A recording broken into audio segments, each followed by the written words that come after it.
राज्य सरकारनं 32 ते 34 लाख शेतकऱ्यांचे अर्ज या योजनेअंतर्गत निवडलेले आहेत, परंतु तरीही त्यांना पूर्वसंमती दिली जात नाही। त्याचं कारण नेमकं काय असा प्रश्न उपस्थित ज्यावेळेस होतो त्यावेळेस काही जाणकार असंही सांगतात, राज्याच्या तिजोरीमध्ये खरं तर खडखडाट आहे आणि त्यामुळे शेतकऱ्यांना या जी काय आहेत 32-34 लाख शेतकरी त्यांना लाभ देण्यासाठी राज्य सरकारकडे पैसे नाही आहेत आणि त्यामुळं या अर्जांना पूर्वसंमती दिलीच जात नाही, जेणेकरून शेतकऱ्यांनी ती यंत्र असतील किंवा अवजारं असतील ती खरेदी करू नये आणि राज्य सरकारला त्या शेतकऱ्यांना पुढे या यंत्र आणि अवजारांसाठी अनुदान देण्याची वेळ येऊच नये।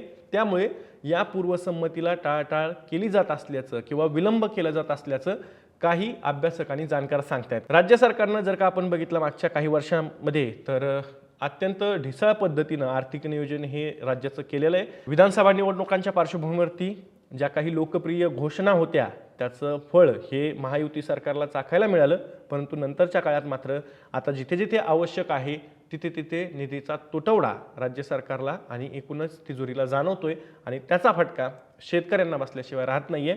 त्याचीच अनुभूती सध्या महाडीबीटीसाठी अर्ज करून पात्र ठरलेली शेतकरी घेतायत असं म्हणायला नक्कीच वाव आहे। खरं तर